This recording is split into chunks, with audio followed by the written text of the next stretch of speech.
बचने के लिए क्या कुछ मेहनत हुई, कितना कुछ किया गया, यही हमें है जानना।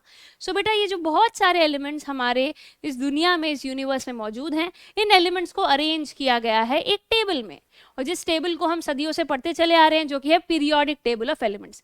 इस एलिमेंट तक कैसे पहुंचा गया, टोटल कितने एलिमेंट्स थे? तो बेटा हम सभी जानते हैं 118 elements are arranged in a modern periodic table. कितने एलिमेंट्स है बेटा? 118 एलिमेंट्स है। एलिमेंट क्या होता है हम सभी जानते हैं, एलिमेंट मतलब सेम काइंड ऑफ एटम जिसमें पाया जाए, सेम काइंड ऑफ एटम, ठीक है, सेम काइंड ऑफ एटम, एक ही तरह का एटम होता है, दूसरे और किसी नहीं। ऐसे कितने एलिमेंट्स है? 118 एलिमेंट्स है। We have 118 elements. इन 118 एलिमेंट्स तक पहुंचने के लिए, ये अरेंजमेंट करने के लिए सॉरी ये अरेंजमेंट करने के लिए क्या किया जाए? हम सभी ये बात जानते हैं बेटा कि अगर हमारे घर में एक अलमारी में बहुत सारे कपड़े हैं, है ना, हम गर्मियों के अलग, सर्दियों के अलग, वी सेपरेट देम ना for easy systematic way of approach. Similarly एक प्रॉपर सिस्टमैटिक स्टडी के लिए क्लासिफिकेशन की गई, और ये एलिमेंट्स की क्लासिफिकेशन बहुत वक्त से चलती आ रही है।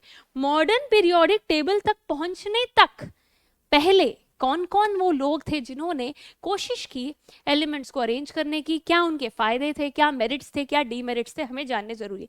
There were many attempts which were made to classify elements. क्या, क्यों? ताकि मोर सिस्टमैटिक वे में चीजों को हम कर पाए। क्यों एलिमेंट्स को क्लासिफाई किया गया, ये कारण हमें पता होने चाहिए। सिस्टमैटिक वे में चीजों को लाने के लिए क्लासिफाई हमने किया, ठीक है।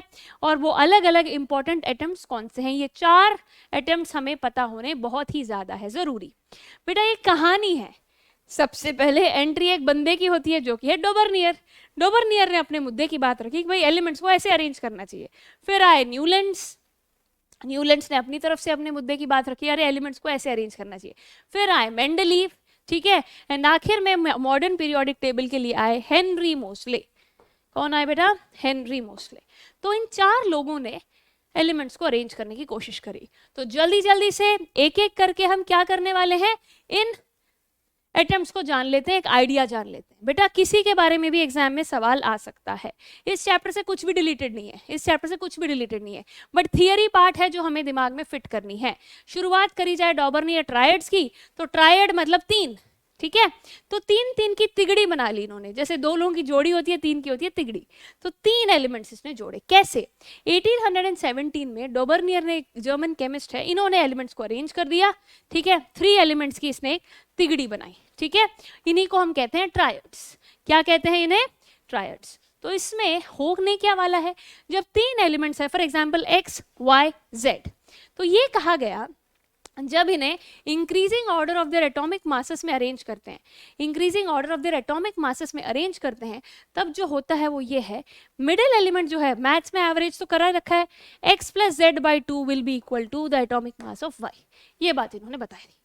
बहुत ही बढ़िया तरीके से ऐसे अरेंजमेंट्स किया, मीन या फिर एवरेज जिसे हम कहते हैं, ये निकाला गया। क्लियर? तो ये है हमारा डोबर्नियर ट्रायड। आगे बढ़ते हैं। ऐसे कितने थे मैम? तो बेटा बहुत सारे जो ट्रायड्स यहाँ पर देखो, सेट 1, सेट 2, सेट 3, 3 ट्रायड्स थे। जैसे कि मैं आपको एग्जांपल दूं, सबसे ज्यादा easy, lithium, sodium, potassium, Li, Na और K। एक एग्जांपल मैं दे दूंगी, बाकी आप समझ जाओगे। 7, 23, 39, ये है इनके एटॉमिक मासेस।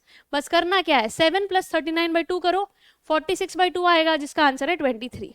तो आपने देखा, मीन जब एवरेज हमने जब निकाला तो क्या आया बेटा, सेकंड वाला जो एलिमेंट है उसका एटॉमिक मास से सेम आया। तो यही है डोबर्नियर ट्रायड।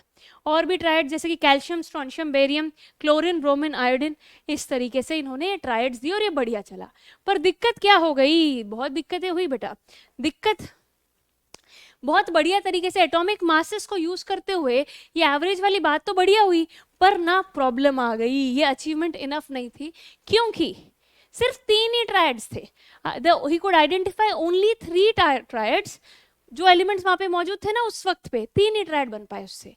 और बेटा ये जो ट्रायड्स थे ना, कुछ को तो रिजेक्ट भी कर दिया गया। Law of triads was rejected. क्यों? क्योंकि ना कुछ में ये रूल फॉलो ही नहीं हो रहा था। है ना, सारे एलिमेंट्स को ढंग से कर ही नहीं पाया, तो this was not at all successful, this was not at all successful, हम ये कह सकते हैं सारे एलिमेंट्स नहीं हो पाए। तो फिर अब इस प्रॉब्लम को सॉल्व कैसे किया जाए, फिर एंट्री हुई न्यूलैंड महाशय की, न्यूलैंड्स लॉ ऑफ ऑक्टेव्स की। किसकी हुई बेटा, न्यूलैंड्स लॉ ऑफ ऑक्टेव्स। 1866 में ये बंदा आया न्यूलैंड, और इसने कहा कि मैं बताता हूँ कैसे करना है एलिमेंट्स को अरेंज। एटॉमिक मासेस के हिसाब से उसने शुरुआत की हाइड्रोजन से, he started with hydrogen, the element having the lowest atomic mass. उस टाइम पे पता है बेटा कितने एलिमेंट्स थे, 56 एलिमेंट्स। कितने थे बच्चा लोग, 56 एलिमेंट्स। तो 56 एलिमेंट्स को इसने अपने हिसाब से अरेंज किया एक टेबल में, और वो टेबल शुरुआत होती है हाइड्रोजन से, और लॉजिक क्या था उसका, क्या लॉजिक था, लॉजिक ये था कि ना ऑक्टेव्स, सा रे गा मा पा धा नी सा, 8 सुर होते हैं, 7वें सुर के बाद जो 8वां है सा रिपीट हुआ, सा रे गामा पाधा नी सा फिर से रिपीट हुआ, 7 के बाद 8th वन गॉट रिपीटेड। सो यही बेटा यहाँ पर बोला गया कि 7 एलिमेंट्स लगाओ, 8वां जो एलिमेंट है वो पहले वाले की प्रॉपर्टीज और उसकी सिमिलर होंगी। इस तरीके से इसने अरेंज कर दिया। When elements are arranged in the increasing order of atomic masses, the properties of the 8th element, जो 8th एलिमेंट है वो पहले वाले की प्रॉपर्टी से सिमिलर होगी, repetition of the properties of the first element. और ये 8th note of an octave of music जो होता है हमारा, ठीक है, उस हिसाब से ये बना हमारा। देखो हाइड्रोजन से शुरू किया इसने, हाइड्रोजन से शुरू किया, इस हिसाब से ये हमारा न्यूलैंड का बना टेबल। ठीक है, बढ़िया तरीके से इसने 56 एलिमेंट्स को रख दिया। पर आपको क्या लगा, बात बन गई? नहीं नहीं, गलती तो इससे भी हुई। ठीक है, गलती बहुत बड़ी हुई, और वो हम डिस्कस करें उससे पहले एक बात ध्यान रखो, अचीवमेंट इसकी ये थी कि एटॉमिक मास को लेकर बहुत बढ़िया तरीके से इस बंदे ने पीरियोडिसिटी को लाया। रिपीटेशन हो रही है एक के बाद, फर्स्ट एलिमेंट के बाद 8वें की, ये बात बढ़िया बताई इसने। ठीक है, he recognise the repetition of certain properties periodically, ये बात तो हिट हुई है ना। बट प्रॉब्लम फिर क्या हुई, लिमिटेशंस क्या हुए? तो बेटा एक तो सबसे बड़ा लिमिटेशन की अगर मैं बात करूं, ठीक है, the important drawback of Dobereiner's classification जो था ना, यहाँ पर भी वो आपको देखना, उसके जो 3 ट्रायड्स है ना, he could identify only 3 triads, जैसे कि हम जानते हैं। आपको ये मैं कहूंगी कि लिमिटेशंस हमारे बंदे की वो ये साबित हुई न्यूलैंड की, कि उसने ना 2 एलिमेंट्स एक साथ एक ही में रख दिए, 2 एलिमेंट्स एक साथ एक ही स्लॉट में रख दिए। देखिएगा जरा, यहाँ पर कोबाल्ट और निकल नजर आ रहे हैं, 2 एलिमेंट एक स्लॉट में कैसे आ सकते हैं, है ना। देखो यहाँ पर भी 2 एलिमेंट एक साथ हैं, तो ये गलत है। तो ये बात यहाँ पर प्रॉब्लम साबित हुई, लिमिटेशन साबित हुई। और भी लिमिटेशन है बेटा, अगर मैं आपको बताऊं तो ना सिमिलर प्रॉपर्टीज वालों को साथ होना चाहिए, पर कुछ ऐसे हैं जो बिल्कुल सिमिलर नहीं है। आयरन को देखो कहाँ रख रखा है, आयरन को देखो कितना दूर रख रखा है, कोबाल्ट और निकल से दूर है ये काफी। तो ऐसे ना बिल्कुल दूर रखा गया जिनके साथ उनकी मैच ही नहीं बैठ रहा है। तो यहाँ पर गड़बड़ हुई, एटॉमिक नंबर्स की गड़बड़ हुई, समझ रहे हो आप, यहाँ पर बहुत गड़बड़ हुई। इस बंदे ने एक ही जगह पर 2 एलिमेंट कैसे आ सकते हैं, सेम मास थोड़ी, कैसे हो सकता है? तो यहाँ पर ये एटॉमिक मासेस इंक्रीजिंग ऑर्डर में लगाने चाहिए थे, वो नहीं हो पाया। तो ये इनकी लिमिटेशन साबित हुई, जो कि है हमारे न्यूलैंड, इनकी ये लिमिटेशन हुई साबित। देखो आयरन एलिमेंट जो कोबाल्ट और निकल से मिलते जुलते हैं, उसके दूर रख दिया इसने। ठीक है, और एक बात याद रखना, जो डॉबर्नियर के जो ट्रायड थे ना 3, वो इसमें मौजूद है। न्यूलैंड्स लॉ ऑफ ऑक्टेव्स में डॉबर्नियर ट्रायड्स मौजूद हैं। तो एक जगह पर 2 एलिमेंट्स रख देना, एटॉमिक मासेस का फेरबदल हो जाना, और ये सबसे बुरी बात ये है कि कुछ प्रॉपर्टीज जो मैच ही नहीं हो रही उनको साथ में बिठा दिया। आयरन को बड़ा दूर ले गए कोबाल्ट और निकल से, जिससे वो मैच करते हैं। तो इस हिसाब से न्यूलैंड्स लॉ ऑफ ऑक्टेव्स में लिमिटेशन साफ साफ हमें नजर आ गई। Clear everybody? यस। अब हम आगे बढ़ रहे हैं अगले पीरियोडिक टेबल की तरफ, अगले अटेम्प्ट की तरफ, जो कि काफी सक्सेसफुल साबित हुआ। वो है मेंडलीव्स पीरियोडिक टेबल। कौन सा है बेटा ये? Mendeleev's periodic table. रिजेक्शन हो गया न्यूलैंड लॉ ऑफ ऑक्टेव्स का, तब बहुत सारे साइंटिस्ट ने मेहनत की। लॉदर मेयर भी एक साइंटिस्ट है जिन्होंने अपनी तरफ से एक ग्राफ शो किया, उसको यूज करते हुए मेंडलीव ने अपना काम किया। जब इन्होंने पीरियोडिक टेबल दिया ना बेटा, तब 63 एलिमेंट्स थे। कितने थे? इन्होंने जब क्लासिफिकेशन की 63 एलिमेंट्स थे, और इन 63 एलिमेंट्स को इन्होंने अरेंज किया बहुत ही बढ़िया तरीके से। He arrange them in a very nice way. ठीक है, किस वजह से, कैसे? वहां पर एटॉमिक मासेस का लॉजिक चल रहा था अभी तक डॉबर्नियर्स लॉ ऑफ ट्रायड में और न्यूलैंड्स लॉ ऑफ ऑक्टेव्स में। यहां पर मेंडलीव ने एक लॉ बनाया जो कि था मेंडलीव्स पीरियोडिक लॉ। इसे याद रख लीजिएगा बेटा, बहुत जरूरी है पेपर में लिखने की, इसकी पूरी पूरी आशंका है। The properties of elements are the periodic function of their atomic masses. ठीक है, एटॉमिक मासेस के पीरियोडिक फंक्शंस, ये बात इन्होंने बताई और बढ़िया तरीके से इसने एलिमेंट्स को अरेंज कर दिया। ठीक है, अरेंज कर दिया प्रॉपर्टीज में, बढ़िया टेबल फॉर्मेट में। ऐसा नहीं होता हम अरे ये सब गर्मियों के हैं लाइन में रख देते हैं, ये सब सर्दियों के लाइन में, प्रॉपर्टीज के हिसाब से इसने लाइन में ग्रुप्स और पीरियड्स में अरेंज कर दिया हमारे मेंडलीव ने पीरियोडिक टेबल को। समझ रहे हो आप? बहुत बढ़िया तरीके, सारे 63 नोन एलिमेंट्स के इंक्रीजिंग ऑर्डर में चला एटॉमिक मासेस के, और वो अरेंज करता चला गया। हॉरिजॉन्टल ग्रुप्स, ठीक है, 18 ग्रुप्स, जैसे कि पीरियोडिक टेबल में जो 18 ग्रुप्स थे, यहाँ 18 नहीं थे बेटा, यहाँ पर 8 ही ग्रुप थे। कितने थे? 8। और पीरियड्स 6। कितने पीरियड्स बेटा? 6 पीरियड्स। ओके, पीरियड्स ऐसे हॉरिजॉन्टल रोज और ऐसे वर्टिकल कॉलम्स में आ जाते हैं हमारे ग्रुप्स। तो कितने ग्रुप्स और कितने पीरियड्स मेंडलीव्स पीरियोडिक टेबल में है, ये पूछा जा सकता है। 8 ग्रुप और 6 पीरियड। ठीक है, except group 8, each group is sub divided into A and B sub groups, वो डिवाइड कर रखे हैं। मेंडलीव का बेसिक आपको कैरेक्टरिस्टिक्स पता होने चाहिए बेटा। ओके, हमें ये बात पता होनी चाहिए। बहुत बढ़िया तरीके से इसने सारे 63 एलिमेंट्स को अरेंज कर दिया प्रॉपर्टीज, फिजिकल और केमिकल प्रॉपर्टीज के हिसाब से। ओके, ये थियरी हमें पता होनी बहुत ज्यादा जरूरी है। पीरियड्स और ग्रुप्स में इसने अरेंज कर दिया। अब बहुत ही बढ़िया साबित हुआ इसका सिस्टमैटिक स्टडी ऑफ एलिमेंट्स। बहुत बढ़िया तरीके से मेंडलीव ये पहला साइंटिस्ट था जो सक्सेसफुली ये काम कर पाया।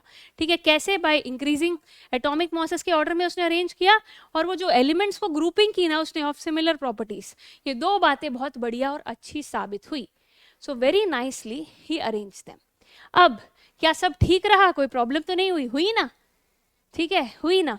उसने ना बहुत सारी चीजें की, बहुत चीज़ों को ठीक भी किया। कुछ एटॉमिक मासेस को इसने करेक्शन करे, करेक्शन ऑफ एटॉमिक मासेस हुआ। मोस्ट इंपॉर्टेंटली उसने ना एक ऐसा काम कर दिखाया, पहले ही बता दिया कि और एलिमेंट्स आएंगे। 63 तो थे he predicted the properties of undiscovered elements. उसने कहा कि आगे जाकर और भी एलिमेंट्स आने वाले हैं। Predict the properties of undiscovered elements, और भी आएंगे एलिमेंट्स, ये बात उसने कही।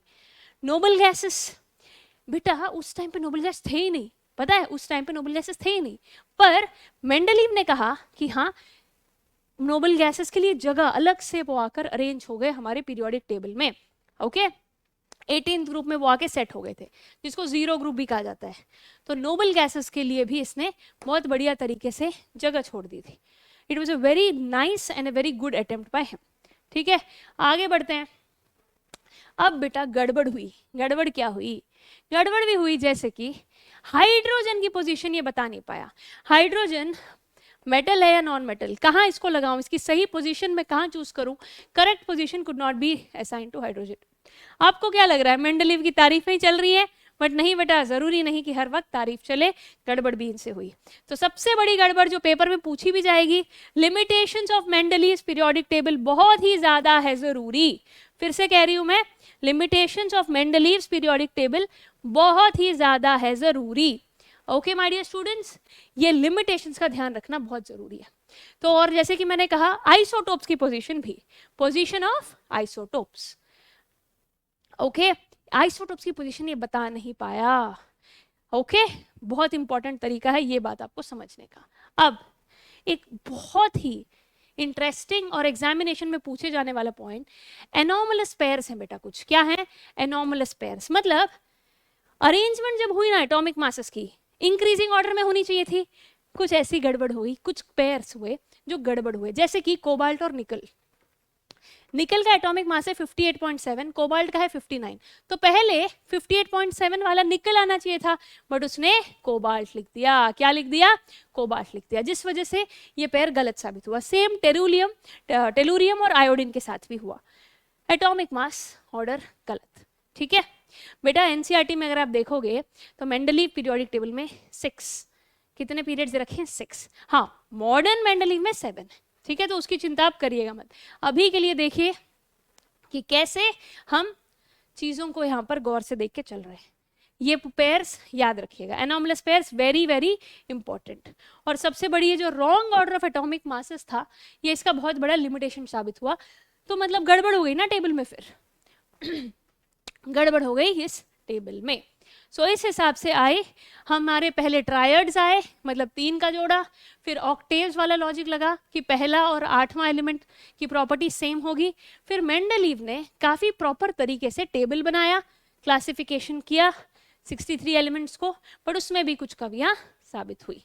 कोबाल्ट और निकल पनौती है कह रहा है एक बच्चा। चलो अब फिर आए फाइनली एक ऐसा अटेम्प्ट जिसने सब बदल दिया, जो अभी तक हम यूज करते चले जा रहे हैं, वो है पीरियोडिक टेबल एलिमेंट्स का, जिसे हम मॉडर्न पीरियोडिक टेबल कहते हैं। क्या कहते हैं? Modern periodic table. इस मॉडर्न पीरियोडिक टेबल को हमें जानना है। ये फाइनल अटेम्प्ट है बेटा जो हम अभी तक यूज करते चले जा रहे हैं। हेनरी मोसले ने जो किया था, हेनरी मोसले ने किया था, बहुत ही बढ़िया और सक्सेसफुल अटेम्प्ट ये साबित हुआ। हमारी टेक्स्ट बुक्स में यही तो टेबल है ना, हमारी टेक्स्ट बुक में यही तो टेबल है जिसे हम याद करते हैं। ध्यान से देखो, इस टेबल को अगर हम चाहें समझने की कोशिश करते हैं अब, ठीक है। 4 ब्लॉक्स में इसको डिवाइड किया है, S block, P block, D block, F block, S P D F. ये एस पी डी एफ क्या है बेटा? जो ऑर्बिटल होते हैं ना, जहाँ पे probability of finding an electron सबसे ज्यादा होती है, उसे हम ऑर्बिटल कहते हैं। क्या कहते हैं? ऑर्बिटल। जहाँ पर इलेक्ट्रॉन फाइंड करने की प्रोबेबिलिटी सबसे ज्यादा हो, वो कहलाता है ऑर्बिटल। इस ऑर्बिटल में अगर जो लास्ट इलेक्ट्रॉन है वो एस ऑर्बिटल में घुस गया तो S block element, P orbital में घुस गया तो P block element, D orbital में घुस गया तो डी ब्लॉक एलिमेंट, और एफ ब्लॉक में घुस गया, एफ ऑर्बिटल में घुस गया तो एफ ब्लॉक एलिमेंट। तो ये S P D F 4 blocks में पीरियोडिक टेबल को हमारे को बहुत बढ़िया तरीके से डिवाइड कर दिया गया। देखा जाए तो left side, right side, middle part, 3 parts में भी आप ऐसे भी कह सकते हो कि डिवाइड हुआ है, लेफ्ट, राइट और मिडिल पार्ट। लेफ्ट में जो आए बेटा ज्यादातर वो है मेटल्स, राइट साइड के इस पोर्शन में आए हमारे नॉन मेटल्स, ठीक है, बीच में मेटलॉइड्स, ये भी आप कह सकते हो। तो यहाँ पर बहुत बढ़िया तरीके से ये अरेंजमेंट हुई है। S block, P block, D block और एफ ब्लॉक, इस मॉडर्न पीरियोडिक टेबल की अगर हम जिक्र करें तो इसकी बहुत सारी खासियत है बेटा मॉडर्न पीरियोडिक टेबल की। एस ब्लॉक की अगर मैं बात करूं आपसे, इसमें 2 ग्रुप आ रहे हैं, फर्स्ट ग्रुप, सेकेंड ग्रुप, ठीक है, फर्स्ट ग्रुप, सेकेंड ग्रुप। तो सबसे पहले मैं अगर फर्स्ट ग्रुप की बात करूं, हलीना की रब से फरियाद, हलीना की रब से फरियाद, तो ये बन गया हमारे फर्स्ट ग्रुप के एलिमेंट्स, ठीक है। सेकेंड ग्रुप की हम बात करें, बताइए बताइए सेकेंड ग्रुप में एलिमेंट्स क्या आएंगे? सेकेंड ग्रुप में एलिमेंट्स क्या आएंगे? हाँ जी, ध्यान से बताइएगा, देखते हैं आपको सेकेंड ग्रुप की लाइन याद है कि नहीं। Everybody quickly let me know, जल्दी बताइएगा जरा। ओके, सो बेटा मॉडर्न पीरियोडिक टेबल में अगर आप ये ऑर्डर याद रखते हो तो आपके लिए चीजें आसान होंगी। अब आप बोलोगे मैम पूरा टेबल रटना पड़ेगा क्या? नहीं, सवाल बिना रटे भी हो जाएंगे, बट एस ब्लॉक और पी ब्लॉक के एलिमेंट्स का पता होना बहुत ही ज्यादा है जरूरी, बहुत ही ज्यादा है जरूरी। समझ रहे हो आप इस बात को, है ना। हलीना की रब से फरियाद से हमारा फर्स्ट स्टेटमेंट आ गया, है ना। बेटा मांगे कार स्कूटर बाप राजी, बेटा मांगे कार स्कूटर बाप राजी, है ना। तो ये बन गया हमारा सेकंड। इसी प्रकार से बेटा पी ब्लॉक में आ जाते हैं 13th ग्रुप टू 18, मतलब 18 तो हमारा अलग है, बट आ जाएगा 14, 15, 16, 17 और 18th ग्रुप में क्या आएंगे हमारे, इसको जीरो ग्रुप भी कहते हैं, और इसमें आते हैं नोबल गैसेस। क्या आते हैं बेटा? Noble gases. समझ रहे हैं कि नहीं हम बात को? क्लियर? सो बेटा आपको ना इन्हें समझना पड़ेगा कि S P D F blocks है, सारे एलिमेंट्स मुझे रटने की जरूरत नहीं है, सारे समझने नहीं है, बट मुझे अगर ये जो मॉडर्न पीरियोडिक टेबल नजर आ रहा है इसमें ग्रुप्स कितने हैं, पीरियड्स कितने बेटा, ये बताना चाहूंगी मैं। 18 ग्रुप्स हैं और 7 पीरियड्स। कितने ग्रुप्स हैं? 18 ग्रुप्स और 7 पीरियड्स। ये बात पता होनी बहुत ही ज्यादा जरूरी है, 18 ग्रुप्स और 7 पीरियड्स। याद रखना भी बड़ा जरूरी है। वोट कब कर सकते हैं? जब 18 साल के हो जाते हैं। हफ्ते में दिन कितने होते हैं? 7। 18 ग्रुप्स और 7 पीरियड्स यहाँ पर होंगे। क्लियर एवरीबडी, है ना। अब ये जो ग्रुप्स और पीरियड्स है बहुत बढ़िया तरीके से अरेंज किए गए हैं। ओके, इन्हें सबको याद करने की जरूरत नहीं है, मैं दोबारा बता देती हूँ, ठीक है। Rare earth metals, transition metals, inner transition metals, lanthanides, actinides, बहुत सारी चीजें हैं जो हमारे को मॉडर्न पीरियोडिक टेबल के बारे में पता होनी चाहिए। सो बेसिकली अगर मैं कहूँ एस ब्लॉक और पी ब्लॉक बहुत ज्यादा जरूरी है बेटा, है ना। तो चलिए एस ब्लॉक और बी ब्लॉक जैसे कि मैं बता रही थी आपको, एस ब्लॉक के हमने एलिमेंट्स जान लिए, अब हम पी ब्लॉक के जानने वाले हैं। 13th ग्रुप, 13th ग्रुप सभी जानते हैं, बैंगन, आलू, गाजर इन थैला। And coming to 14th group, chemistry sir gives संख्यी प्रॉब्लम्स, हाँ या ना। 15th ग्रुप की हम बात करें, न्यूजीलैंड, पाकिस्तान, ऑस्ट्रेलिया सब भिखारी। And then come to 16th group, उस से टेपो, ऑक्सीजन फैमिली आ जाती है यहाँ पे। और 17th बहुत ही प्यारे हमारे हैलोजेंस हैं, है ना, हैलोजेंस है, जिसमें आ जाएगा फ्लोरीन, क्लोरीन, ब्रोमीन, आयोडीन। फिर कल बारात आई अतुल की, क्या होगा बेटा, फिर कल बारात आई अतुल की। तो इस प्रकार से बन जाता है हमारा हैलोजेंस वाला ग्रुप। ओके, फिर कल बारात आई अतुल की।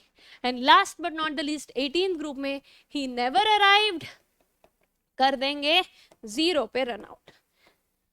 Helium, neon, argon, krypton, xenon, radon, ये हमारे 18 ग्रुप के एलिमेंट्स।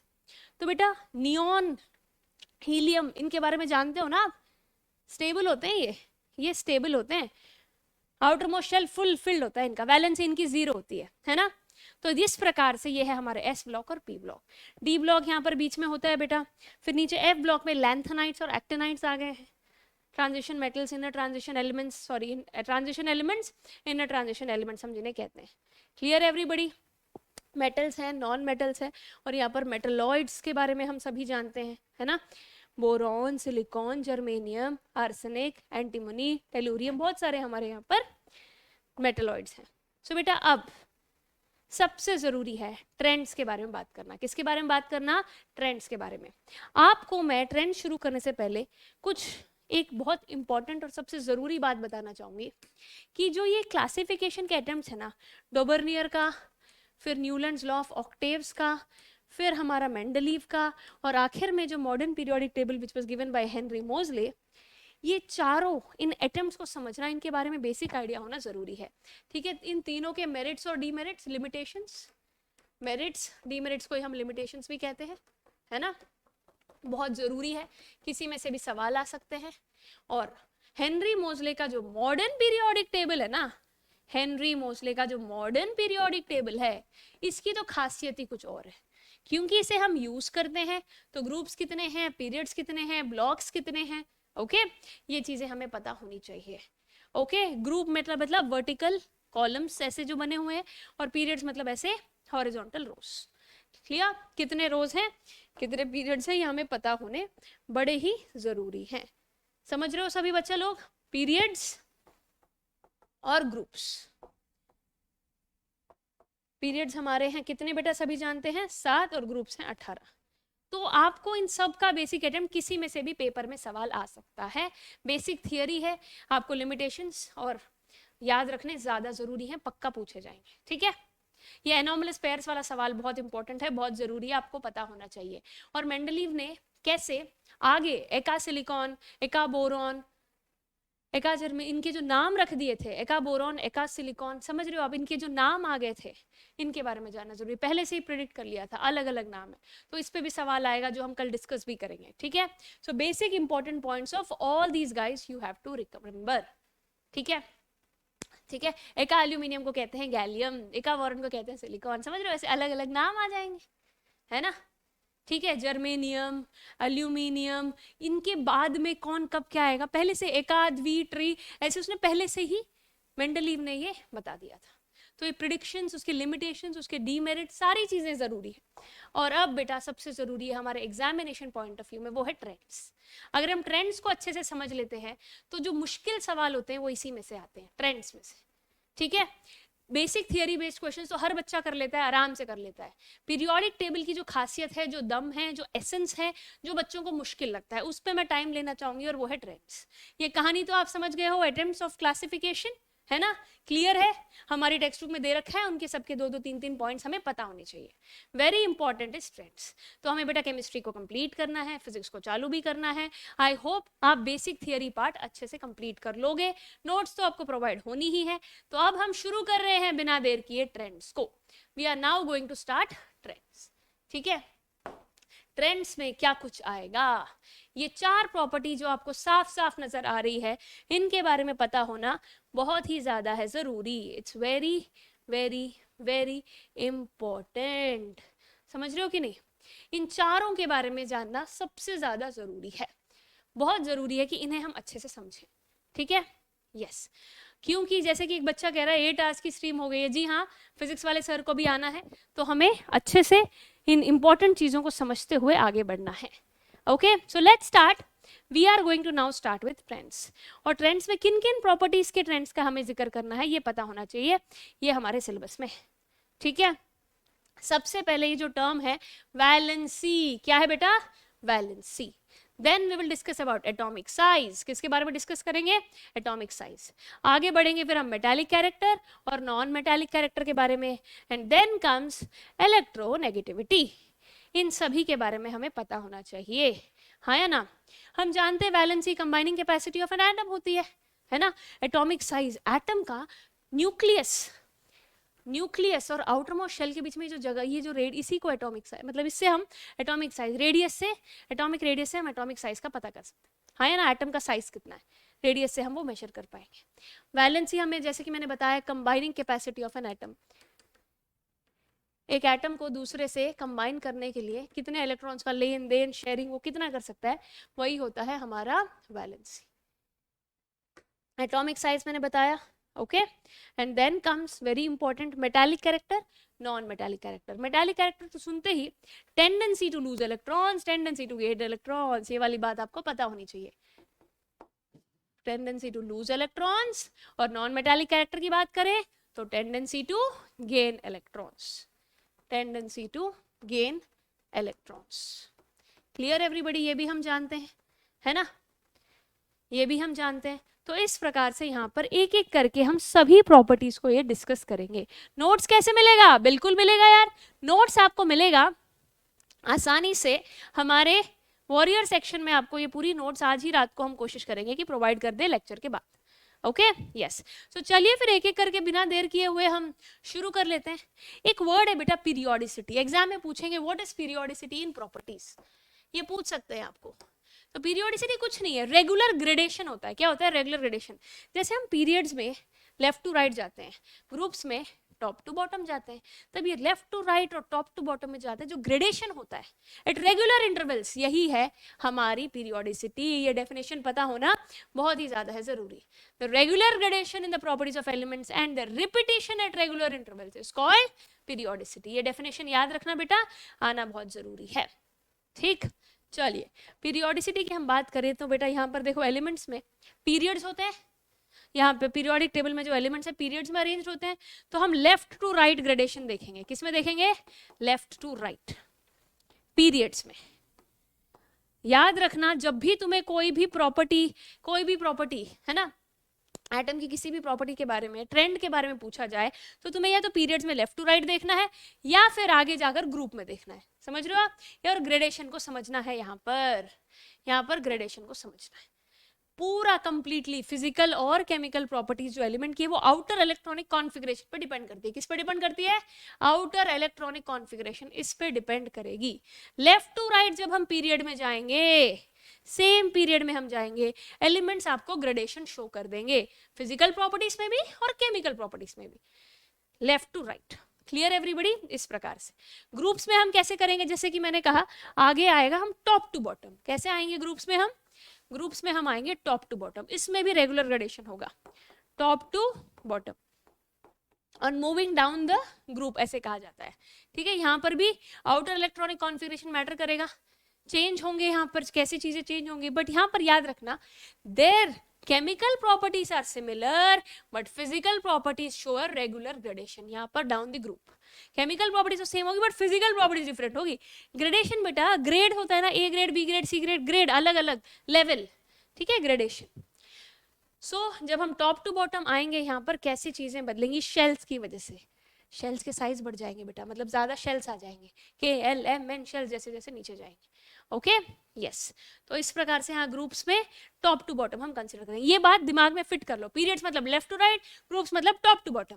ठीक है, इस प्रकार से अब हम पीरियोडिसिटी जब ग्रुप्स में और पीरियड्स में समझ लेंगे, एक रेगुलर ग्रेडेशन होगा टॉप टू बॉटम में, ठीक है, within the same group, या फिर from left to right along a period, और इन्हीं को प्रॉपर्टीज को हम कहते हैं एटॉमिक प्रॉपर्टीज। जो प्रॉपर्टीज एक रेगुलर ग्रेडेशन दिखाएं पीरियड्स में और ग्रुप्स में, इन प्रॉपर्टीज को कहा जाता है एटॉमिक प्रॉपर्टीज। क्या बताया जाता है बेटा? Atomic properties. ठीक है, एक बच्चा बोल रहा है पोजीशन ऑफ हाइड्रोजन बताओ, पहले नंबर पे हाइड्रोजन को कंसिडर कर दिया था बेटा, पहले ही प्लेस में। ठीक है, फर्स्ट उसको मेटल भी नॉन मेटल भी कंसिडर करते हो, ऊपर उसको अलग से जगह दे दी थी, स्पेशल पोजीशन। ठीक है, तो अब पीरियोडिसिटी एंड प्रॉपर्टीज हमने जान लिया है, शुरू कर लेते हैं वैलेंसी से। चारों ट्रेंड्स जल्दी जल्दी हम कर लेंगे डिस्कस, तो आएगा मजा। तो जल्दी से मुझे क्वेश्चन बताओ, इसका आंसर। वैलेंसी क्या होती है? हम सभी जानते हैं, combining capacity of an atom. Valency क्या होती है? Combining capacity of an atom. तो वैलेंसी ग्रुप्स में कैसे चेंज होगी और पीरियड्स में कैसे चेंज होंगी, ये हमें बताना है। क्या आप सभी जानते हैं how to calculate valency? Everybody out here, how to calculate valency? जल्दी बताइएगा, वैलेंसी को कैसे कैलकुलेट किया जाता है? क्या आपको पता है कि नहीं पता है? आपको वैलेंसी को कैसे कैलकुलेट किया जाता है, ये बात पता है कि नहीं? ओके, जैसे कि मैंने कहा, कंबाइनिंग कैपेसिटी को ही कहते हैं एलिमेंट के वैलेंसी, और ये कंप्लीटली किस पे डिपेंड करता है? वैलेंस इलेक्ट्रॉन्स पे। किस पे? वैलेंस इलेक्ट्रॉन्स पे। याद है मैंने आपको कार्बन के बारे में भी बताते वक्त भी बहुत इजीली बताया था कि आउटर मोस्ट शेल में जो इलेक्ट्रॉन्स होते हैं उसी को हम कहते हैं वैलेंस इलेक्ट्रॉन। जिसको नहीं आता मैं बता रही हूँ, टेंशन मत लो, आता है तो बहुत बढ़िया, नहीं आता है तो मैं हूं ना। ठीक है, आउटर मोस्ट शेल में जितने इलेक्ट्रॉन्स होते हैं ना, उन इलेक्ट्रॉन्स को ही कहा जाता है वैलेंस इलेक्ट्रॉन्स। उन इलेक्ट्रॉन्स को ही कहा जाता है वैलेंस। जैसे आर्गन है, आउटर मोस्ट शेल में 8 है, तो इसके वैलेंस इलेक्ट्रॉन्स कितने हो गए? 8। ठीक है, ये वाली बात हमें पता होनी चाहिए। ये शायद डायग्राम मुझे गलत लग रहा है, इसे मत छोड़ो बेटा। आउटर मोस्ट शेल में मैक्सिमम कितने इलेक्ट्रॉन्स होने चाहिए? 8। आउटर मोस्ट शेल में कितने इलेक्ट्रॉन्स होने चाहिए? मैक्सिमम 8। ठीक है, यस। देखो यहाँ पे नियॉन गलत दे रखा है, ऑर्गन की जगह नियॉन लिखा है, नियॉन की जगह ऑर्गन, बस यही गलती है। ठीक है, चलो इस गलती को ठीक कर देते हैं। ये है नियॉन और ये है आर्गन। चलो बढ़िया। ठीक है, क्लोरीन, नियॉन, आर्गन, सबके आउटर मोस्ट शेल में कितने इलेक्ट्रॉन्स हम देख पा रहे हैं? कितने हैं ये हमने देखा। तो वैलेंस इलेक्ट्रॉन से ही हम वैलेंसी को कैलकुलेट करते हैं। वो कैसे है मैं आपको बता देती हूँ, चलिए बताते हैं। वैलेंसी को कैलकुलेट करना है अगर अपने को, तो हमें ना आउटर मोस्ट शेल में कितने इलेक्ट्रॉन्स हैं जिसे हम कहते हैं वैलेंस इलेक्ट्रॉन्स, उस पर डिपेंड करेगा वैलेंस इलेक्ट्रॉन्स। ठीक है, अब ये वैलेंस इलेक्ट्रॉन्स अगर 1, 2, 3 या 4, 1, 2, 3 या 4 अगर वैलेंस इलेक्ट्रॉन्स है तो उनकी वैलेंसी देखो कितनी बन जाएगी। उनकी वैलेंसी बन जाएगी 1, 2, 3 और 4। आउटर मोस्ट शेल में 1, 2, 3, 4 अगर है ना इलेक्ट्रॉन्स, वैलेंस इलेक्ट्रॉन्स, तो वैलेंसी भी बन जाएगी 1, 2, 3 और 4। समझ गए बेटा आप बात को? अब अगर 4 से ज्यादा हो जाए तो क्या करें? अगर 4 से ज्यादा तो हो जाए तो हम क्या करेंगे बता देती हूँ। 5, 6, 7, 8 अगर valence electrons outermost shell में, अगर valence electrons outermost shell में 5, 6, 7 या 8 हो तो क्या करें? बेटा याद रखो, आप बोलो मैम 8 के बाद आगे क्यों नहीं बढ़ रहे? आउटर मोस्ट शेल की मैक्सिमम कैपेसिटी कितनी है? 8 इलेक्ट्रॉन, इसीलिए हम यहाँ पर वैलेंस इलेक्ट्रॉन्स को 8 तक ही मान के चलते हैं। अगर यहाँ पर वैलेंस इलेक्ट्रॉन्स 4 से ज्यादा हो तो उसकी वैलेंसी पता है कैसे कैलकुलेट करते हैं? 8 से माइनस करते हैं। 8 - 5 = 3, 8 - 6 = 2, 8 - 7 = 1, 8 - 8 = 0। तो इस प्रकार से ये बन जाएगी वैलेंसी, जो मैंने यहाँ पर आपको कैलकुलेट करके दिखा दी। आउटर मोस्ट शेल में जितने इलेक्ट्रॉन्स होंगे उन्हें कहते हैं valence electrons. Okay, electronic configuration क्या होता है? एक बच्चा पूछ रहा है बेटा, K shell, L shell, M shell और आखिरी वाला एन शेल। तो के शेल में कितने इलेक्ट्रॉन, एल में कितने, एम में कितने, एन में कितने, ऐसे जब हम लिखते हैं ना तो ये बन जाएगी electronic configuration. Okay, I hope this is clear now. चलिए अब जल्दी जल्दी आगे बढ़ते हैं। वैलेंसी को कैसे कैलकुलेट करना है पता चल गया। अब बस हम वैलेंसी ग्रुप में और पीरियड में क्या होगी जान लेते हैं। अगर हम ग्रुप की बात करें बेटा, फर्स्ट ग्रुप की वैलेंसी 1, सेकेंड ग्रुप की वैलेंसी 2, 13th ग्रुप की वैलेंसी 3, 14th ग्रुप की वैलेंसी 4, 15th ग्रुप की वैलेंसी फिर घटती चली जाएगी। 4 के बाद 3, फिर 2, फिर 1, फिर 0, 1 2 3 4, 3 2 1 0, ऐसे ये बन जाती है हमारी वैलेंसीज ग्रुप्स में। चलिए मैं बता देती हूँ आपको हाउ टू कैलकुलेट वैलेंसी, मैंने आपको सिखाई दिया है। चलिए along the period, along the group, हमें वैलेंसी के बारे में पता होना चाहिए। ग्रुप हो तो वैलेंसी सेम रहती है बेटा, ठीक है, ग्रुप हो तो वैलेंसी बिल्कुल सेम रहेगी, आपको ये बात समझनी जरूरी है, ठीक है। देखिए पीरियड की बात पहले कर लेते हैं। ग्रुप की तो वैलेंसी सेम रहनी है, फर्स्ट ग्रुप की वैलेंसी 1, सेकंड की 2, मैंने आपको बता दी। और अगर पीरियड की बात करें तो देखो मैंने यहाँ पर सेकंड पीरियड लिखा है, लिथियम से लेकर नियॉन तक हम चले गए, ठीक है। देखो 1 2 3 4, 3 2 1 0, देखा कैसे यहाँ पर धीरे धीरे कम होती चली जा रही है, हाँ है ना, पहले इंक्रीज फिर डिक्रीज। सेम देखो थर्ड पीरियड में 1 2 3 4, 3 2 1 0, इंक्रीज फिर डिक्रीज। तो इस प्रकार से यहाँ पर ये चलते चले जाते हैं। This is very very important. तो पीरियड में समझ में आ रहा है वैलेंसी को, first increases then decreases, in the group valency remains same. Okay तो ये है बेटा वैलेंसी के बारे में जो चीज हमें जाननी है।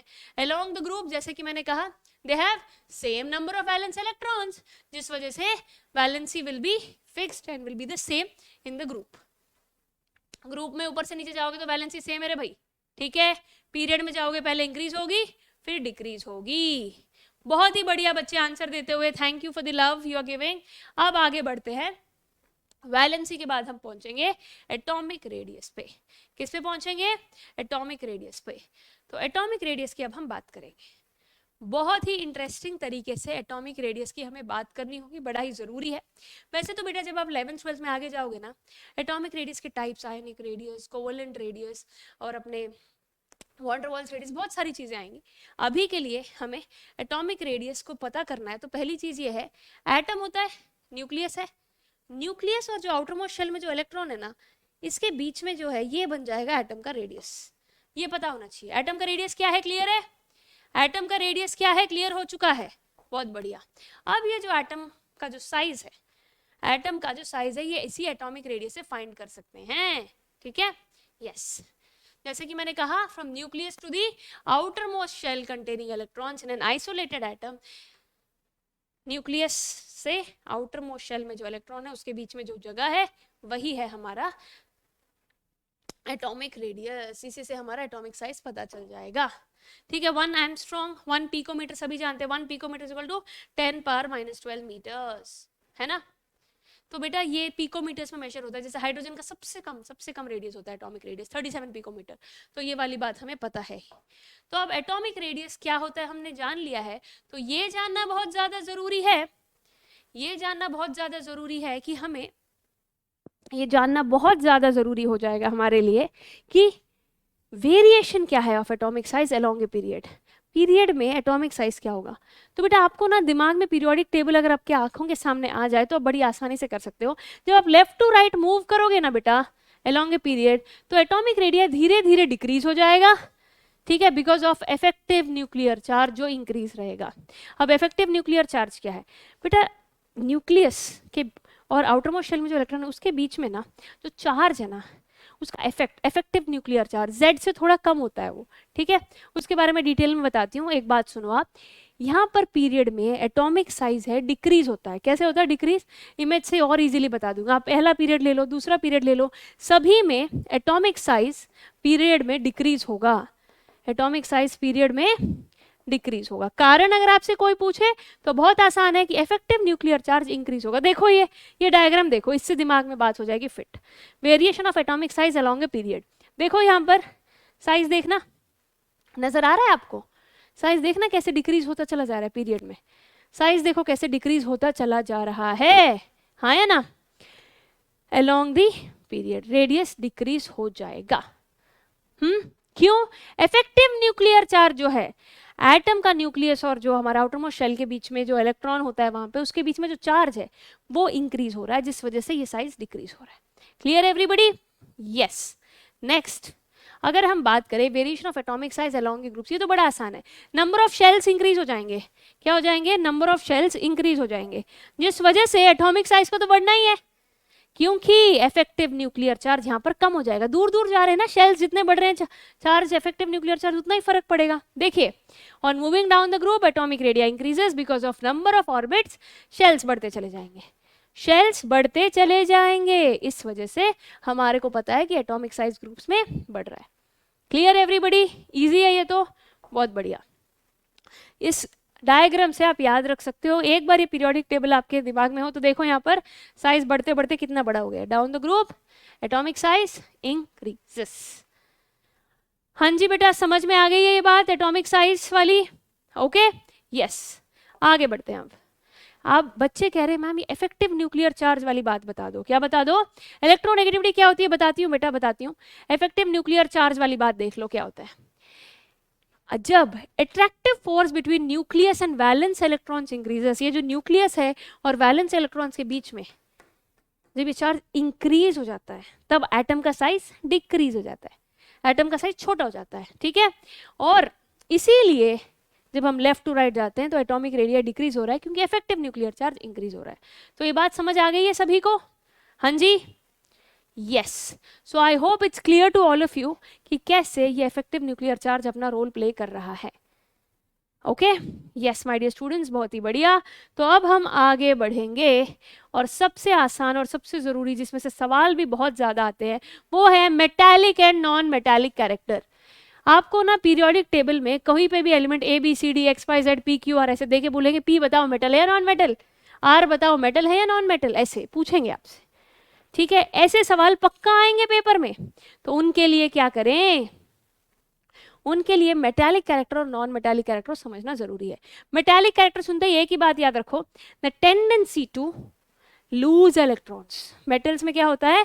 The tendency to lose electrons, इसे हम कहते हैं metallic character. Okay, outermost shell में जो इलेक्ट्रॉन्स होते हैं जो मेटालिक कैरेक्टर, वो जो लूज करेंगे इलेक्ट्रॉन्स को उसी को कहते हैं। इसीलिए मेटल्स को हम क्या कहते हैं बेटा? इलेक्ट्रोपॉजिटिव। क्या कहते हैं? इलेक्ट्रोपॉजिटिव। आउटर मोस्ट शेल में एक इलेक्ट्रॉन हो, दो हो, तीन हो, इन सबको जब लूज करने की टेंडेंसी होती है ना कंपाउंड बनाने के लिए, तो इसीलिए ये इलेक्ट्रोपॉजिटिव कहलाते हैं। Metals are called electropositive elements, ये बात याद रखिएगा। अगर मेटल्स को इलेक्ट्रोपॉजिटिव कह रहे हो तो नॉन मेटल्स को क्या कहोगे? इलेक्ट्रोनेगेटिव। क्या कहेंगे हम लोग? नॉन मेटल्स को हम कहेंगे इलेक्ट्रोनेगेटिव। एक बच्चा पूछ रहा है how to determine metalloids. Metals और नॉन मेटल्स की इंटरमीडिएट प्रॉपर्टीज को हम मेटलॉइड से हम करेंगे बेटा। लेफ्ट साइड और राइट साइड के बीच में ना एक जिगजैग लाइन है, वो जिगजैग लाइन से ही डिफर करते हैं मेटलॉइड्स को, जिगजैग लाइन से ही डिफर करते हैं मेटलॉइड्स को, ठीक है। मेटालिक कैरेक्टर समझ आ गया? Tendency to lose electrons, clear? Yes. अब टेंडेंसी टू गेन इलेक्ट्रॉन्स आ जाएगा इलेक्ट्रो, अपना नॉन मेटालिक कैरेक्टर क्या आ जाएगा? नॉन मेटालिक कैरेक्टर आ जाएगा जब हम बात करते हैं टेंडेंसी टू गेन इलेक्ट्रॉन्स। तो लूज इलेक्ट्रॉन्स ऑपोजिट याद रखना, एक याद रखोगे तो अपने आप दूसरा वाला याद हो जाएगा। Metals are electropositive, non metals are electronegative. अब हम बात करेंगे मेटल का ऑपोजिट नॉन मेटालिक कैरेक्टर, ये बात समझ गए? तो अगर पीरियड में मेटालिक सीख लिया तो अपने आप नॉन मेटालिक भी साथ ही सीख जाओगे, उल्टा है ना, इसीलिए, ठीक है। यस, सो बहुत ही इंपॉर्टेंट है ये बात अपने को समझनी। अगर आप पीरियड ले लो, जैसे यहाँ पर हमने लिया है सेकंड पीरियड, कौन सा पीरियड लिया है? Second period. एक लॉजिक तो सिंपल ये है, जैसे कि मैंने आपको बताया था इस तरफ मेटल्स है, इस तरफ नॉन मेटल्स है, तो यहाँ से वहाँ जब जा रहे हैं, अगर यहाँ मेटल है और यहाँ नॉन मेटल है तो मेटालिक कैरेक्टर धीरे धीरे कम हो रहा है ना, धीरे धीरे मेटालिक कैरेक्टर कम हो रहा है, तभी इस तरफ नॉन मेटल्स पहुंचे हैं। तो my dear students understand, metals, metalloid, non metals, metallic character कम होता चला जा रहा है पीरियड्स में। क्यों? सिंपल सी बात है भाई, मेटल्स में जो टेंडेंसी होती है टू लूज इलेक्ट्रॉन्स वो धीरे धीरे कम होती चली जा रही है, वो धीरे धीरे कम होती। कार्बन क्या है? कार्बन एक नॉन मेटल है बेटा, ठीक है। यस, यहाँ पर पूरा खेल इफेक्टिव न्यूक्लियर चार्ज का यहाँ पर चलेगा। आउटर मोस्ट शेल में वैलेंस इलेक्ट्रॉन्स जो है, जब टेंडेंसी टू लूज इलेक्ट्रॉन धीरे धीरे कम हो जाएगी, मेटल से वो नॉन मेटल्स बन जाएंगे, ठीक है। Yes, so this is along the period, okay. और metallic character, non metallic character, down the group क्या होगा? ग्रुप में अगर हम देखें तो बेटा मेटालिक कैरेक्टर जोरों शोरों से इंक्रीज होगा। शेल्स बढ़ रहे हैं ना, शेल्स बढ़ रहे हैं कि नहीं, तो ग्रुप में मेटालिक कैरेक्टर यहाँ पर इंक्रीज होगा, वेराज नॉन मेटालिक कैरेक्टर डिक्रीज। समझ रहे हो कि नहीं आप ये बात? यही बात यहाँ पर हमें समझिए। देखा, metallic character increases, non metallic character decreases. एक याद रखते हो तो अपने आप दूसरा वाला ऑपोजिट हो जाएगा, अपने आप दूसरे वाला ऑपोजिट हो जाएगा। Clear everybody? यस। आपको मेटालिक कैरेक्टर सुनते ही electropositive, tendency to lose electrons, non metallic character electronegative, tendency to gain electrons. ये लॉजिक दिमाग में अगर फिट है तो बड़ी आसानी से आप ये ट्रेंड कर पाओगे। और बस इतना याद रखो, अगर हम पीरियोडिक टेबल की बात करें तो इस तरफ मेटल्स है, इस तरफ नॉन मेटल्स है, हाँ या ना, उससे भी आप इजीली कर पाओगे, है ना। 17 ग्रुप में फ्लोरीन, क्लोरीन, ब्रोमीन, आयोडीन, ये सब नॉन मेटल्स ही तो है। Clear everybody? बहुत ही बढ़िया जा रहे हैं बच्चे, चीजों को समझ रहे हैं। Nice to see this. आखिरी और one of the most important trend, खाना खाना है, बिल्कुल खाएंगे बेटा, जल्दी कंप्लीट कर रहे हैं आपके लिए, ओके। फुल ऑन तेजी से चीजों को कंप्लीट करने का कोशिश यहाँ पर हो रही है। आइसोटोप्स होते हैं, बहुत सारे एलिमेंट्स के होते हैं बेटा आइसोटोप। जैसे हाइड्रोजन का है protium, deuterium, tritium, 1H1, 1H2, 1H3 isotopes कहलाते हैं, ठीक है। ये है हमारा आइसोटोप। क्लियर? हाइड्रोजन का एग्जाम्पल मैंने दे दिया है तो अभी आप समझ जाओगे। तो अब सबसे जरूरी, सिलिकॉन है सेम वैलेंसी, हाँ कार्बन जितनी है बिल्कुल है, ओके यस। चलो आखिरी में इलेक्ट्रोनेगेटिविटी में शुरू करने वाली हूँ, ओके। आपको 15 मिनट्स का लंच ब्रेक नहीं बेटा, डिनर, रात हो गई ना तो डिनर करेंगे हम, है ना। तो चलिए इलेक्ट्रोनेगेटिविटी को हम कंप्लीट करेंगे तो फिर आपको डिनर ब्रेक भी मिलेगा, आपको आपके रक्षक सर भी मिलेंगे और सारा सिलेबस भी कंप्लीट हो रहा है और आगे भी होगा। So you guys are doing good, we all are doing good. So चलिए आखिरी जो हमारी प्रॉपर्टी है जो कि है इलेक्ट्रोनेगेटिविटी। क्या है बेटा ये? इलेक्ट्रोनेगेटिविटी। बहुत जरूरी है इसके बारे में जानना। इसका डेफिनेशन अगर हम करें, जो एक एबिलिटी होती है, ये क्या होती है? Ability of an element, okay, to attract, क्या करने की? अट्रैक्ट करने की। क्या अट्रैक्ट करना है? Shared electrons, to attract the shared electron pair towards itself. Ability to attract the shared pair of electrons. क्या लिखना है? Ability to attract shared pair of electrons, मतलब उसको खींचने की क्षमता कितनी वो ले पाता है, ठीक है। उसी को कहते हैं इलेक्ट्रोनेगेटिविटी, उसी को हम कहते हैं इलेक्ट्रोनेगेटिविटी। एक बच्चा पूछ रहा है पेपर मॉडरेट ही रहेगा ना? बिल्कुल, तैयारी अच्छी हो तो पेपर मॉडरेट लगेगा और नहीं हो ये हाल हो जाएगा आपका। यस, कोई बात नहीं, आपकी तैयारी अच्छी होगी तो मॉडरेट लगेगा, डोंट वरी। आपको हमने वेटेज बताया है, सारी चीजें हमने की हैं, तो इशू नहीं होगा, है ना। और जहां आपको वीक लगता है, कहीं दिक्कत है, टाइम है ना, आज की पूरी रात है, कल का पूरा दिन है, परसों की अर्ली मॉर्निंग है, करेंगे, मेहनत करो, होगा, ठीक है। सो इलेक्ट्रोनेगेटिविटी जो होती है ना बेटा, एक एलिमेंट की, it is affected by both its atomic number and the distance at which its valence electrons reside from the charge nucleus. Electronegativity दो चीजों पर डिपेंड करती है। अगर अट्रैक्ट करना है तो किसको करना है? इलेक्ट्रॉन्स को। इलेक्ट्रॉन्स कहाँ रहेंगे? ऑटोमोस्ट शेल में। तो बेटा इस वैलेंस इलेक्ट्रॉन्स पे बहुत ज्यादा चीजें डिपेंडेंट है। जो अपने चार्ज न्यूक्लियस से जो वैलेंस इलेक्ट्रॉन्स आउटरमोस्ट शेल में है ना, उस इफेक्टिव न्यूक्लियर चार्ज पे डिपेंडेंट है चीजें, और एटॉमिक नंबर पे तो है ही, एटॉमिक नंबर पे तो है, इन दो चीजों पे होता है। तो ability to attract shared pair of electrons is nothing but electronegativity. So आपको सिंपल सी बात याद रखनी है, the higher the associated electronegativity, the more an atom attracts electron towards itself. जितनी ज्यादा इलेक्ट्रोनेगेटिविटी होगी उतनी ही ज्यादा वो खींच पाएगा हमारे इलेक्ट्रॉन को, है ना, हमारे जो शेयर्ड पेयर जो मैं कह रही हूँ, समझ रहे हो आप। तो अलोंग द पीरियड, जैसे कि हम जानते हैं कि न्यूक्लियर चार्ज इंक्रीज हो जाएगा, इंक्रीज होगा तो एटॉमिक साइज हम जानते हैं डिक्रीज हो जाएगा, जिस वजह से शेयर्ड पेयर को अट्रैक्ट करने की ताकत ज्यादा हो जाएगी, it can be attracted more, hence electronegativity increases. बेटा सिंपल सी बात याद रखो, effective nuclear charge increases, effective nuclear charge increases, तो आसानी से हम ये कह देंगे electronegativity increases, electronegativity increases. Effective nuclear charge हम ऑलरेडी डिस्कस कर चुके हैं कि अलोंग द पीरियड बढ़ती जा रही है, हाँ या ना, तो इस वजह से अट्रैक्ट करने की क्षमता भी बढ़ती चली जाएगी। So I hope you are clear with this topic. और अगर बात करें डाउन द ग्रुप की, ऑपोजिट, क्योंकि यहाँ पर क्या होगा, इलेक्ट्रोनेगेटिविटी कम हो जाएगी। क्या हो जाएगी? कम हो जाएगी। क्यों? आउटरमोस्ट शेल देखना यार, शेल के साइज बढ़ते चले जा रहे हैं, तो इफेक्टिव न्यूक्लियर चार्ज का क्या हो रहा है? क्या हो रहा है इफेक्टिव न्यूक्लियर चार्ज का? बस ये देख रहे हैं हम लोग, तो उससे बात बन जाएगी। तो एबिलिटी ना शेयर अट्रैक्ट करने की शेयर्ड पेयर ऑफ इलेक्ट्रॉन्स को कम हो जाएगी, जिस वजह से यहाँ पर बेटा इलेक्ट्रोनेगेटिविटी डिक्रीजेस, क्योंकि एटॉमिक रेडियस जैसे जैसे इंक्रीज होती जाती है down the group, effective nuclear charge पे फर्क पड़ जाएगा, और ये बात यहाँ पर बनती नजर आएगी। So my dear students, I hope you all are understanding things properly and well. किसी तरह की कोई परेशानी, कोई दिक्कत होनी नहीं चाहिए. और एक बेटा, ये बहुत इंपॉर्टेंट पॉइंट मैं आपको कहना चाहूँगी. जो बात मैंने समझाई है पैराग्राफ वाइज, वही मैंने इस तरीके से, factors affecting electronegativity. Atomic radius decrease होगा तो इलेक्ट्रोनेगेटिविटी भी, वैल्यू ऑफ इलेक्ट्रोनेगेटिविटी इंक्रीजेस. देखो डायरेक्टली नहीं, इनवर्सली प्रोपोर्शनल है यहाँ पे. समझ गए हम बात को? इलेक्ट्रोनेगेटिविटी इफेक्टिव न्यूक्लियर चार्ज से डायरेक्टली प्रोपोर्शनल है और यहाँ पर इलेक्ट्रोनेगेटिविटी एटॉमिक रेडियस से इनवर्सली प्रोपोर्शनल है. बहुत जरूरी है ये याद रखना है. ठीक है, इस तरीके से भी आप इलेक्ट्रोनेगेटिविटी को याद रख सकते हो. So my dear students, I hope कि हमने पीरियोडिक टेबल के जो ट्रेंड्स हैं, यहाँ पर मेटल्स, यहाँ पर नॉन मेटल्स, ज्यादातर पीरियोडिक टेबल में मेटल्स ही होते हैं. ज्यादा मात्रा किसकी है? मेटल्स की. बीच में मेटलॉइड्स और लास्ट में नॉन मेटल्स. तो ट्रेंड्स को हमने सभी ने कर लिया है कंप्लीट. वैलेंसी, एटॉमिक रेडियस जो एटम का साइज होता है वो हमने देखा, इलेक्ट्रोनेगेटिविटी जानी, मेटालिक और नॉन मेटालिक कैरेक्टर के ट्रेंड्स. इस इमेज से चीजें आपको काफी सिंपलर और आसान लगेंगी. So students, I think we are done for today. आज हमने केमिस्ट्री के सिलेबस को, आज का काम हो चुका है कंप्लीट. अब शुरुआत होगी फिजिक्स के पार्ट की. ठीक है, तो फिजिक्स